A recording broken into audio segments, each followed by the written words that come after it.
What you get paid is the service you render to the marketplace. If you organize the antiperspirant aisle in a Walmart, that's what you get paid for. If you're the CEO of Walmart and therefore you organize all the aisles in all the thousands and thousands and thousands of stores around the world that employ thousands and thousands and thousands of people, you bring more economic value to the marketplace and you get paid more. That does not mean that the CEO of Walmart or the CEO of my company, me, or the CEO of whatever is worth more as a human being, but it does mean they brought more economic value to the market.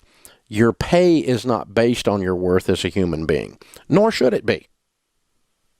You have great value as a human being, but your pay is based on the economic value you bring to the market.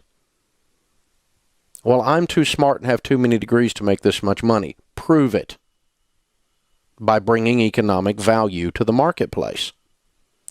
Do something that helps someone. Do something that serves someone. Do something that makes someone's life better in some way, and you will make more money. Do it a lot and on a lot of scale, and you'll make even more money.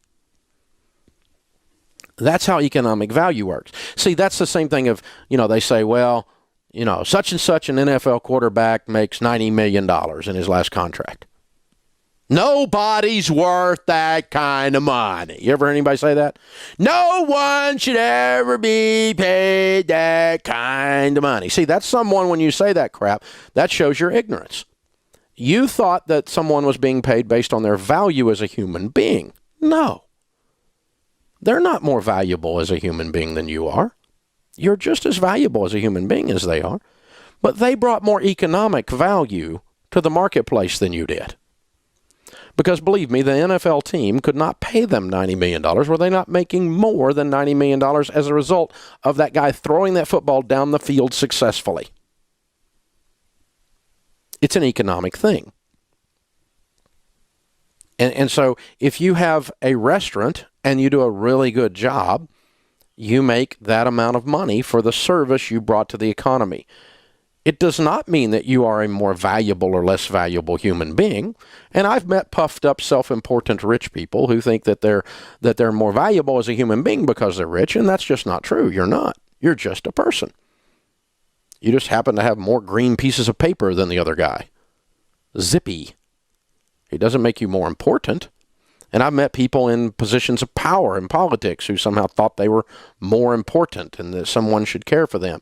But the ones that we all love, the ones we love to meet, the quote important or wealthy or famous or whatever they are the ones that realize that as a human being, I have exactly the same value you do, no more, no less. I might have brought more or less economic value to the marketplace than you brought, but those are two separate discussions.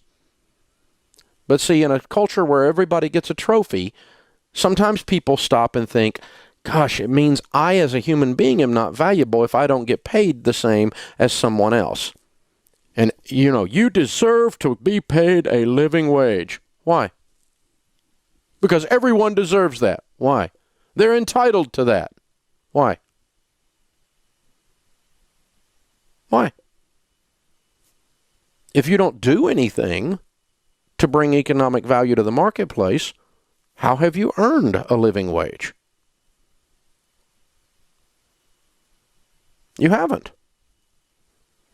See, here's the way you ought to look at the minimum wage.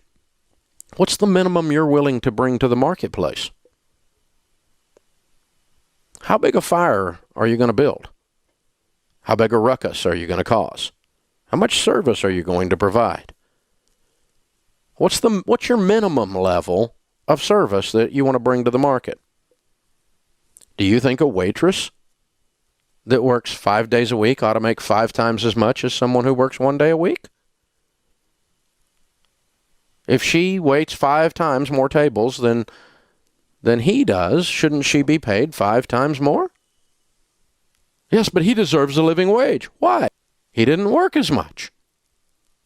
If you want a living wage, try making a living. That's why they call it that.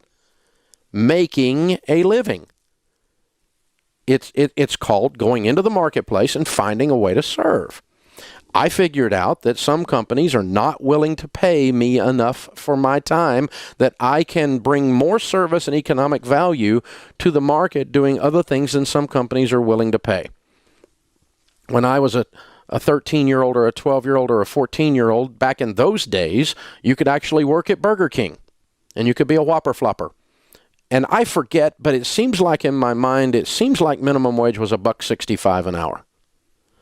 I think that's right. I'll have to go look it up to be sure. If I'm wrong, you can destroy me on Twitter as being an idiot, and all you people will. That's fine.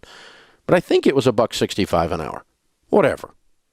I figured out that I could mow grass and make 2 to 3 times more per hour what my buddies were making flopping Whoppers.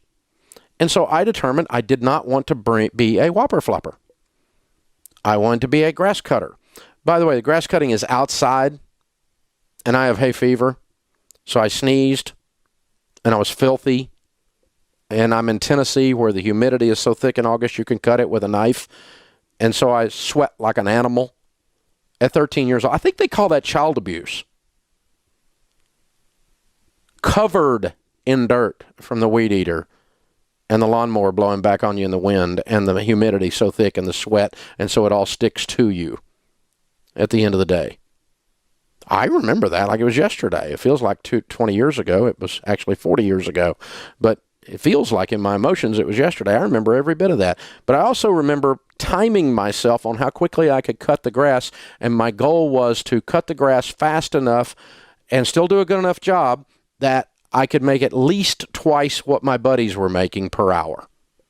And so I could work half as much and make the same money, or work the same amount and make twice as much money, because I provided a different level of economic value. I earned more than they earned. Nobody used to strike against Burger King and McDonald's in those days. We just didn't work for them if we didn't like what they paid. And so if you don't like what someone pays, you're really saying you are unwilling to provide more service to the marketplace.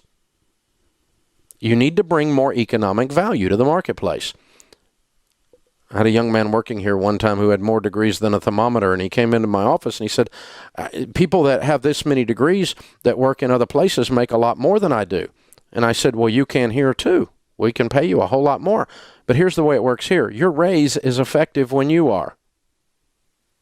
When you bring this organization more value, you can get paid more. Currently, all we do is shovel all the crap from around you because you're constantly spewing it.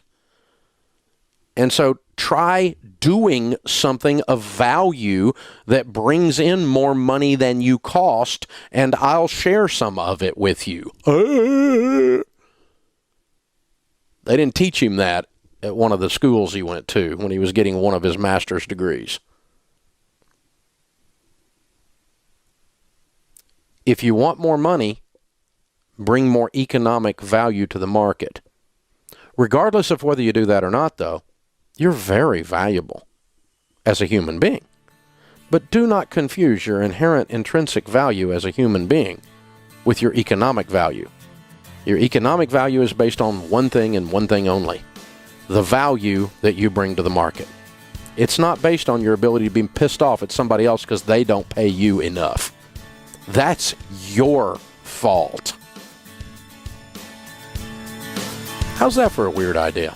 Separating the value of a human being from their economic value.